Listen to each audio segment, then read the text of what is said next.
नमस्कार, मैं हूं संतोष। सिटी न्यूज वैन रीवा की सांध्यकालीन समाचार सेवा में आपका स्वागत है। प्रस्तुत हैं आज की मुख्य खबरें। रीवा में प्रधानमंत्री नरेंद्र मोदी के कार्यक्रम की तैयारियां जोरों पर है। प्रधानमंत्री का हवाई जहाज खजुराहो में लैंड करेगा। खजुराहो से प्रधानमंत्री कार्यक्रम स्थल तक हेलीकॉप्टर से आएंगे। 10:30 बजे इनके पहुंचने की उम्मीद है। कार्यक्रम 11 बजे से शुरू हो जाएगा।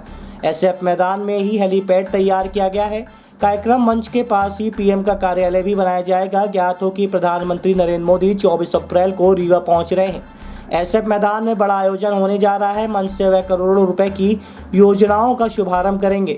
रीवा को वंदे भारत ट्रेन की सौगात भी दे सकते हैं। प्रधानमंत्री के आगमन को लेकर तैयारियां जोर शोर से चल रही है। उनकी सुरक्षा में हजारों की संख्या में पुलिस के जवान तैनात किए गए हैं। सेंट्रल से लेकर स्टेट तक के अधिकारी रीवा में डेरा डालेंगे। उनको ठहरने के लिए प्रशासन ने पहले ही सभी होटल और विभागों को रिजर्व कर रखा है। इसके लिए अधिग्रहण की अधिसूचना अलग से जारी की जा चुकी है। फिलहाल रीवा शहर के सभी होटल, विभागार और गेस्ट हाउस प्रधानमंत्री के कार्यक्रम के लिए बुक रहेंगे। बता दें कि बस पार्किंग के लिए 7 जगह चिन्हित की गई है। इसमें नामनगर, पीएम आवास के पीछे गुड़ रोड, तिवारी परिवार पार्किंग बदराव, मिश्रा बोर के पीछे शिल्पी स्टेट पार्किंग, रामसागर शिल्पी स्टेट के बगल में रिंग रोड, देवांश होटल जनसभा के पीछे लोही ब्रिज, गर्ग पेट्रोल पंप के सामने रिंग रोड शामिल है। वहीं कार पार्किंग के लिए वीवीआईपी कार पार्किंग कमांडेंट बंगला के सामने, सामुदायिक भवन के सामने पुलिस लाइन, सामुदायिक भवन के दाईं तरफ, बाईं तरफ, सामुदायिक भवन के पीछे चिरौला मंदिर, 96 quarter police line, PTS Rewa शामिल है। बता दें कि पुलिस विभाग ने करीब 48 होटल और विवाह घर की डिमांड की है। इनके लिए आदित्य होटल, स्पर्श hotel, Samrat, Hariom, Bandhan marriage garden, orchid hotel, Atithi guest house, SK tower, hotel Ganesh, landmark hotel, heritage hotel, Pal residency hotel, Shreeji, Gurukripa hotel, Kailash hotel, Neelkamal hotel, Harinivas hotel, Ashok hotel, Vishnu Vilas, safari hotel, hotel M and galaxy, Sanjay palace, celebration hotel, Guru Govindam hotel, Rajvilas, campaign inn, Sharon residency, होस्टार hotel, Surya hotel, AKS, Ram palace, Ashish Jeet residency, Aman lodge, Raj palace, Vrindavan, Chandralok hotel, शारकिन hotel, Sayaji, Gaganpreet टोरा को reserve कर रखा है। बता दें कि police के अलावा प्रशासनिक और वीआईपी के लिए भी प्रशासन ने 5 होटल रिजर्व किए हैं। इसमें विंध्या रिट्रीट, विष्णु विलास और विष्णु एम्पायर, समदड़िया के 2 होटल शामिल हैं। इसके अलावा विश्वविद्यालय गेस्ट हाउस, सर्किट हाउस और वन विभाग के गेस्ट हाउस में भी इन्हें रुकवाया जा सकता है। जेपी और अल्ट्राटेक के गेस्ट हाउस भी रिजर्व कर रखे हैं। बता दें कि प्रधानमंत्री के आगमन पर हेलीपैड में सांस्कृतिक दलों द्वारा परंपरागत ढंग से स्वागत किया जाएगा। वहीं बताते चले कि कलेक्टर प्रतिभा पाल एवं पुलिस अधीक्षक विवेक सिंह द्वारा लगातार एसएफ मैदान पहुंचकर तैयारियों का जायजा लिया जा रहा है। इस दौरान नगर निगम आयुक्त संस्कृति जैन एवं जिला पंचायत सीओ डॉक्टर सौरभ सोनवड़े सहित अन्य विभागीय व पुलिस अधिकारी उपस्थित रहे। कलेक्टर ने कार्यक्रम स्थल में आमजनों के बैठने के लिए बनाए जा रहे सेक्टर को भी देखा। उन्होंने सभा स्थल के बाहर पुरुष एवं महिलाओं के लिए अस्थायी शौचालय निर्माण कराने तथा पीने की पानी की व्यवस्था सुनिश्चित कराने के भी निर्देश दे रखे हैं। कलेक्टर ने पुलिस लाइन में बनाए जा रहे हेलीपैड एवं हेलीपैड से कार्यक्रम स्थल तक के मार्गों का भी निरीक्षण किया है। कलेक्टर ने पार्किंग स्थल का निरीक्षण किया तथा व्यवस्थित ढंग से पार्किंग स्थल न बनाने पर नाराजगी व्यक्त की एवं निर्माण विभाग के अधिकारियों को निर्देशित किया पार्किंग स्थल में वाहन सुगमता से पहुंचे ऐसी व्यवस्था कराए तथा पार्किंग स्थल में भी छाया पानी की व्यवस्था की जाए। उन्होंने 19 अप्रैल की रात्रि तक सभी प्रकार की व्यवस्था को पूर्ण रूप देने की बात कही है। प्रस्तुत है रीवा कलेक्टर प्रतिभा पाल से प्राप्त जानकारी के अंश। 24 तारीख को अपने यहाँ पंचायती राज दिवस का एक बड़ा कार्यक्रम है और उसमें जो हितग्राही हैं विभिन्न कार्यक्रमों के, जिसमें पंचायती राज दिवस के अंतर्गत अपने प्रधानमंत्री आवास योजना ग्रामीण के हितग्राहियों का गृह प्रवेशम का कार्यक्रम है, जिसमें पूरे प्रदेश भर से लगभग 4 लाख हितग्राहियों के गृह प्रवेश कराए जाएंगे। साथ ही जल मिशन के अपने कई सारे काम है। लगभग 7,000 से अधिक की परियोजनाएं हैं जो रीवा, सतना और सीधी जिलों को लाभान्वित करेंगे। उनका भूमि पूजन है। तो इस तरीके से महत्वपूर्ण कामों की एक तैयारी पंचायती राज दिवस के लिए की गई है। इसमें अपना जो मंच स्थलीय और सभा स्थल का काम है वो लगातार फुल पेस पे चल रहा है। पार्किंग कहाँ रहेंगी, शहर में उस दिन डाइवर्जन किस किस तरफ से रहेंगे, क्योंकि कई जगह हमारी जो पार्किंग प्लान है या मूवमेंट प्लान है उसके अनुसार शहर में डाइवर्जन्स रहेंगे। इन सभी को लेकर के भी तैयारियां लगभग पूर्णता की ओर हैं और जो डिपार्टमेंट्स हैं, चाहे वो नगर निगम हो, पुलिस हो, प्रशासन हो, सभी अपना द्रुत गति से काम कर रहे हैं ताकि तय समय सीमा में हम लोग काम अपने संपन्न करा दें। बीहर नदी में युवक ने लगाई छलांग, मौके पर पुलिस सहित गोताखोरों की टीम कर रही रेस्क्यू। युवक की तलाश जारी, छलांग लगाने वाले व्यक्ति की नहीं हो सकी पहचान। सिविल लाइन थाना क्षेत्र की है घटना। आपको बता दें कि रीवा शहर के सिविल लाइन थाना क्षेत्र अंतर्गत बीहर नदी में एक युवक द्वारा छलांग लगा दिए जाने का मामला प्रकाश में आया है। घटना की सूचना पर तत्काल पुलिस मौके पर पहुंची है और होमगार्ड तथा एसडीआरएफ की टीम की मदद से युवक की तलाश बीहर नदी में फिलहाल की जा रही है। मौके पर पहुंची पुलिस को युवक की चप्पल और कपड़े भी मिले हैं।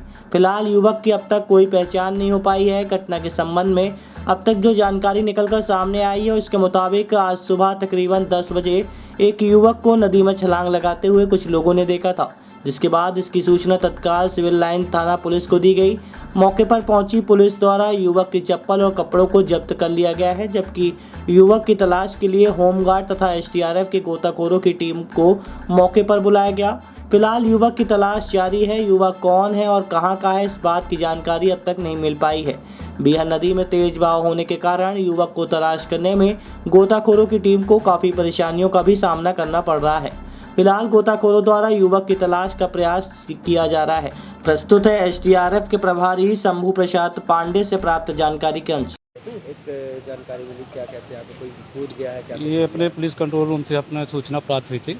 मैं एसडीआरएफ टीम का प्रभारी शंभू प्रसाद पांडे हूँ और एक अज्ञात व्यक्ति को डूबने की सूचना प्राप्त हुई है, तो मैं अपनी होमगार्ड और एसडीआरएफ की संयुक्त टीम मिलाकर इसका रेस्क्यू कार्य कर रहा हूँ। कहीं अगर कोई सूचना जैसे जानकारी वाड़ी अगर मिलती है तो बताएं। ये कौन सा थाना है? ये सिविल लाइन थाना अंतर्गत है, छोटी पुल के पास। ये 10 बजे के करीब घटना हुई है। 11 बजे से अपनी टीम रेस्क्यू टीम आ गई है, यहाँ सर्चिंग कर रही है। अभी कुछ सफलता मिली क्या? जी अभी कोई ऐसी नहीं समझ में आ रहा। इतना जल्दी मतलब संभावना क्या, दूर खींचने की संभावना ज़्यादा पाई जाती है। अभी जानकारी कुछ नहीं मिल पाई? अभी कुछ ऐसी कोई जानकारी नहीं। क्या नाम है आपका? शंभू प्रसाद पांडे। रीवा शहर को एक और दमकल वाहन की मिली सौगात। महापौर की उपस्थिति में नगर निगम के भृत्य ने दिखाई हरी झंडी। बता दें कि रीवा शहर की तंगलियों में आगजनी की घटना के दौरान दमकल के बड़े वाहनों के जाने में कई समस्याएं हुआ करती थी, जिसके चलते रीवा नगर निगम द्वारा अब 23 लाख रुपए से ज़्यादा कीमत की दमकल का छोटा वाहन मंगाया गया है, जिसे आज महापौर अजय मिश्रा बाबा की उपस्थिति में कार्यालय के भृत्य यज्ञ नारायण कुशवाहा द्वारा हरी झंडी दिखाकर रवाना किया गया। इस दौरान महापौर अजय मिश्रा बाबा ने बताया कि हमारा पहला प्रयास है कि नगर निगम में संसाधनों का जो अभाव है उसकी पूर्ति की जाए, जिससे आगे की आने वाली समय में किसी भी प्रकार की कोई बाधा उत्पन्न ना हो।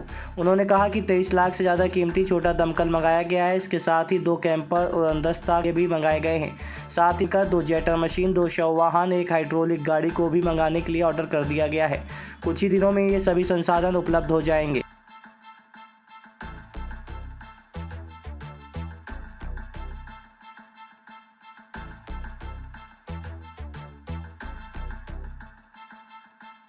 गेट का उद्घाटन कराया गया है कर्मचारी के द्वारा। क्या इसका उद्देश्य था और क्या इस तरह की व्यवस्था मिलेगी रीवा शहर में? देखिए क्या है, ये 23.5 लाख की एक छोटी फायर ब्रिगेड मंगाया गया है। अभी कुछ दिन पहले अस्पताल चौराहे में ताम्रकार जी के यहाँ आग लगी हुई थी। बड़ी फायर ब्रिगेड होने के कारण वहाँ पर नहीं घुस पाई, बहुत काफ़ी नुकसान हुआ। ऐसे अपने रीवा शहर में बहुत छोटी संकीर्ण गलियाँ हैं जहाँ पर बड़ी फायर ब्रिगेड नहीं घुस पाती है और पानी उसमें लोड रहता है, उसके कारण और भी दिक्कतें जाती हैं। उसको देखते हुए 23.5 लाख की नई छोटी फायर ब्रिगेड मंगाई गई है। संसाधनों का बहुत अभाव था नगर निगम में। हमारे आने के बाद हमने संसाधनों पे विशेष फोकस किया। 2 कैंपर मंगाया है उड़न दस्ता के लिए। अभी वो लाडली बहना योजना के लिए काम कर रहे हैं, उसके बाद खाली हो जाएंगे तो उसमें लग जाएंगे। 2 हम ट्रक माउंटेड टैंकर मंगा रहे हैं, 200 वाहन मंगा रहे हैं, अपना 1 हाइड्रोलिक गाड़ी मंगाई है, 2 जेटर मशीन मंगा रहे हैं। इस तरह करके हम ये कोशिश कर रहे हैं कि संसाधनों का भरपूर संसाधन हो जाए, जिससे कि नगर निगम में कोई भी ऐसी जनहानि न होने पाए। और यज्ञ नारायण कुशवाहा जो हमारे यहाँ भृत्य हैं, उनसे हरी झंडी दिखवाने का हमारा उद्देश्य सिर्फ ये था कि उनको भी एहसास होना चाहिए कि नगर निगम की जो संपत्ति है, हम यहाँ इतने दिन से कार्य कर रहे हैं, तो हमारा भी इस नगर निगम में उतना ही अधिकार है जितना एक महापौर का है। नगर निगम में एमआईसी की बैठक के दौरान सभी 12 बिंदुओं में सदस्यों ने जताई आपत्ति। जनता पर बोझ डालकर निगम की आय बढ़ाने को राजी नहीं हुए एमआईसी के सदस्य। अन्य बिंदुओं पर भी आपत्ति। बता दें कि नगर निगम कार्यालय में आज एमआईसी की 10वीं बैठक महापौर अजय मिश्रा बाबा की अध्यक्षता में आयोजित की गई। इस दौरान 12 बिंदुओं पर चर्चा की गई और सभी बिंदुओं में महापौर सहित एमआईसी के सदस्यों ने आपत्ति दर्ज कराई है, जिसके चलते किसी भी बिंदु में निर्णय नहीं हो पाया है। बैठक को लेकर महापौर अजय मिश्रा बाबा ने जानकारी देते हुए बताया कि आज की मुख्य बैठक भवन और भूमियों के कर योग संपत्ति का निर्धारण को लेकर किया गया था। इसके साथ ही अवैध कॉलोनी कर्मचारियों के नियमितीकरण और प्रमोशन सहित संपत्ति कर बढ़ाने के संबंध में थी। उन्होंने कहा कि मुख्य बिंदुओं पर चर्चा हुई है, जिसके बाद जो 12 बिंदु आए थे उन सभी पर आपत्ति दर्ज कराई गई है। महापौर ने बताया कि आज की बैठक में कुल 15 बिंदुओं में आपत्ति दर्ज की गई है और इसका जवाब भी देंगे। अगली बैठक में इन बिंदुओं पर निर्णय लिया जाएगा। देखिए, आज ये जो एमआईसी की बैठक थी, 10वीं बैठक थी आज, और विषय था जो भवनों और भूमियों के कर योग्य संपत्ति मूल्य का निर्धारण। राज्य शासन ने जो वर्तमान में संपत्ति करों का जो मूल्य निर्धारण किया है वो अब कलेक्टर गाइडलाइन पे हो गया है, जो कि रीवा की जनता के हित में नहीं है। और बड़ी समस्या है इस चीज़ की कि मैं आपको बताना चाहता हूँ, नगरीय निकाय के निर्वाचन होने वाले थे, उसके पहले इन्होंने इसको लागू कर दिया।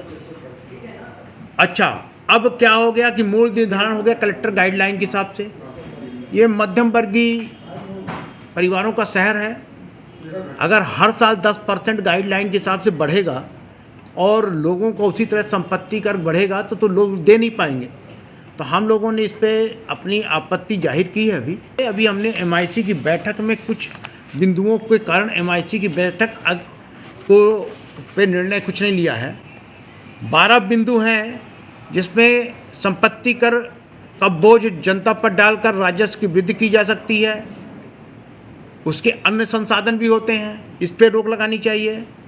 स्वयं वित्तीय योजना के तहत जो हम लोगों ने योजना बनाई थी कि जो हमारी ज़मीनें पड़ी उसमें मार्केट का निर्माण करे जाए, इससे भी हमको आय होगी, वो लिंगरान कर दिया। अवैध कॉलोनियों को चिन्हित किया, अब फर्जी 40 का आंकड़ा दे रहे हैं, जबकि 121 अवैध कॉलोनियाँ हैं हमारे यहाँ। बार बार वही आंकड़ा आ रहा है। जिन अवैध कॉलोनियों को नियमितीकरण किया गया है उनका पैसा कहाँ जमा हो, इस पे हमने आपत्ति उठाई है। सिरमौर चौराहा जहाँ पर पुनर्गठनीकरण योजना के तहत मार्केट बनाया जा रहा, वहाँ पर चुनाव के पूर्व एक चबूतरा और पार्किंग स्थल बनाया गया था। जहाँ सब्जी मंडी लग रही थी तो हमारे पोजीशन में है, पर जहाँ पर पार्किंग थी उसको तोड़ दिया गया बिल्डर के द्वारा। 40 लाख रुपए का हमारा नुकसान हुआ, उसकी भरपाई नहीं हुई। वहीं पर एक जगह और खाली है, उसमें फिर बनाने की तैयारी चल रही है। जब आप वहाँ पर बनाने की तैयारी कर रहे हो वहाँ पर, तो आप हमको बताओ कि वो भूमि हमारी है कि नहीं है। कल फिर आप बेच दोगे किसी बिल्डर को, फिर वो तोड़ देगा। तो ये जनता का पैसा है। जनता ने ये पैसा जो वसूल दिया है टैक्स के रूप में, ये अपने वार्ड की व्यवस्था के लिए दिया है, ये बेफालतू की व्यवस्थाओं के लिए नहीं है। इस पे हमारी आपत्ति थी। कायाकल्प के तहत जो 10 करोड़ रुपए मिले नगर निगम को, उसमें भेदभाव करके इन्होंने कुछ रोडों को चिन्हित किया, कुछ को छोड़ दिया, उस पे आपत्ति दर्ज है। साल का पहला सूर्य ग्रहण कल, 1 दशक बाद लगेगा कंकाणीकृति सूर्य ग्रहण। बता दें कि वर्ष 2023 का साल का पहला सूर्य ग्रहण लगने जा रहा है। भारतीय समय के अनुसार ये सूर्य ग्रहण सुबह 7:04 से शुरू हो जाएगा, जो दोपहर 12:29 तक चलेगा। इस सूर्य ग्रहण की कुल अवधि 5 घंटे 24 मिनट तक रहेगी। साल का पहला सूर्य ग्रहण 20 अप्रैल को लगना है। हिंदू पंचांग के अनुसार वैशाख माह की अमावस्या तिथि के दिन ये ग्रहण लगेगा। ज्योतिष शास्त्र के अनुसार ग्रहण का विशेष महत्व होता है। ज्योतिष गणना के मुताबिक साल 2023 के सूर्य ग्रहण के मुताबिक सूर्य अपनी उच्च राशि मेष में मौजूद रहेंगे। बता दें कि धार्मिक नजरिए से सूतक काल को शुभ नहीं माना जाता है। ऐसी मान्यता है कि सूतक काल के दौरान सूर्य और चंद्रमा पीड़ा में होते हैं। ऐसे में इस दौरान किसी भी तरह का कोई भी शुभ कार्य करना वर्जित होता है।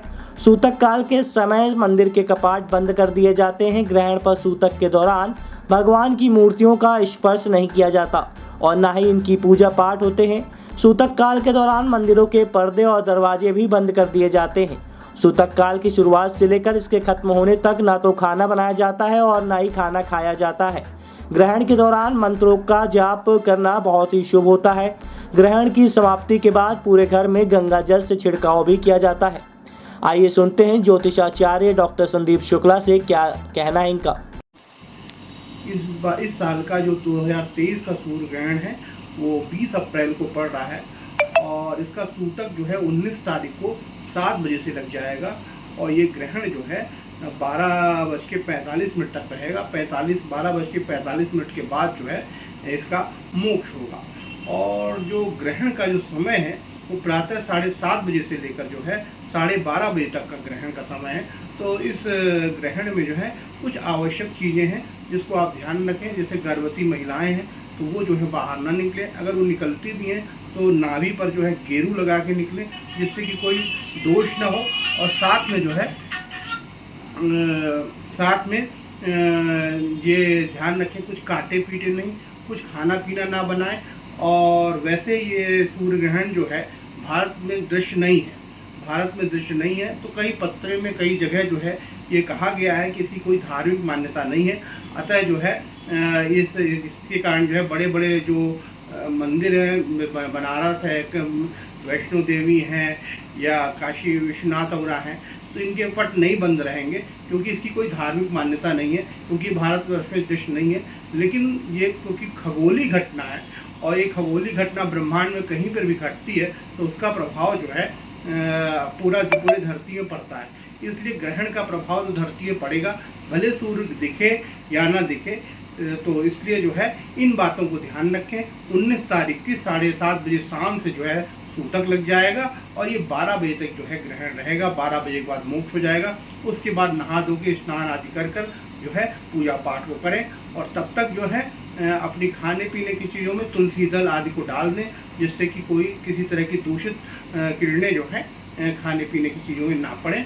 और सूर्य ग्रहण में दान पुण्य का बड़ा महत्व होता है, तो दान पुण्य करें, गरीबों को दान करें, यथासंभव जो है ब्राह्मण या गरीब को दान करें, उससे जो है लाभ की प्राप्ति एवं श्रेष्ठ फलों की प्राप्ति। रीवा में गर्मी के दिख रहे तीखे तेवर, अधिकतम तापमान 41 डिग्री तक पहुंचा, सड़कों पर छाया सन्नाटा। दोपहर 12 बजे से 4 बजे तक तेज गर्मी के चलते लोग धूप से बचे। पारा 41 से 44 डिग्री तक पहुंचने की है उम्मीद, हीट वेव चलने की भी है संभावना। बता दें कि भीषण गर्मी का दौर शुरू हो जाने के बावजूद भी शहर में अभी तक राहगीरों के लिए प्याऊ की व्यवस्था शुरू नहीं हुई है, जिसकी वजह से अब पैदल चलने वाले राहगीर और वाहन चालक पानी के लिए परेशान हो रहे हैं। गर्मी के दिनों में राहगीरों को राहत देने नगर निगम के साथ ही सामाजिक संगठन और विभिन्न संस्थानों द्वारा सड़क के किनारे जगह जगह प्याऊ की व्यवस्था की जाती थी, जिससे चिलचिलाती धूप और गर्मी से परेशान राहगीर इन प्याऊ पर आकर अपना गला तर कर प्यास बुझाते थे। लेकिन इतनी तेज गर्मी पड़ने के बाद भी शहर में अभी तक एक भी प्याऊ की व्यवस्था नहीं हुई है। बता दें कि पिछले वर्षों में प्याऊ की व्यवस्था अप्रैल का महीना शुरू होते ही हो जाती थी, लेकिन इस बार गर्मी ने अपने तेवर मार्च माह से ही दिखाने शुरू कर दिए थे, जिससे राहगीरों को अब रास्ते में ही प्यास की ज़रूरत महसूस होने लगी।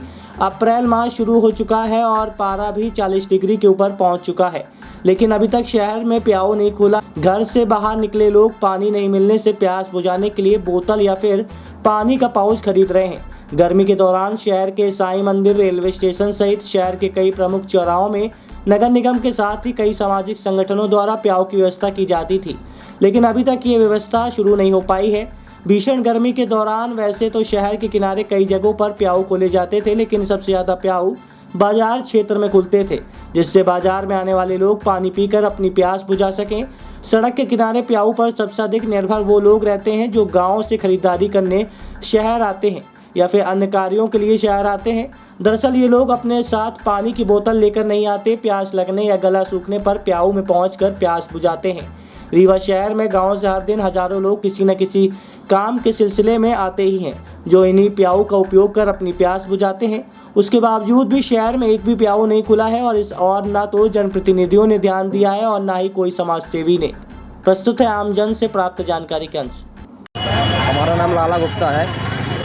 गर्मी का मौसम चल रहा है, दूर दराज से लोग आते हैं, किस प्रकार की समस्या होती है पानी को लेकर? इस समय पानी की समस्या को लेकर काफ़ी संकट में है, क्योंकि कुछ ग्रामीण से आते हैं, जैसे सामान लेने, शादी बारात का माहौल चल रहा है, पानी कारण न कहीं पहुँच रहा है, न कहीं पानी की व्यवस्था है। नगर निगम के द्वारा कोई पानी की व्यवस्था? अभी कोई कुछ वो नहीं है। गर्मी काफ़ी तेज, गर्मी काफ़ी तेज़ है, काफ़ी समस्या पानी की ज़्यादा होती है। कुछ लोग आते हैं दर ढकने की, दुकान पानी पिलाता जिनके मान लीजिए खरीद सकते हैं, के पास पैसा नहीं, वो भी क्या करे, इधर उधर भटक रहा है। पानी की समस्या काफ़ी तेज़ है, क्योंकि गर्मी ज़्यादा भी है, इसके कारण पानी की ज़्यादा समस्या है।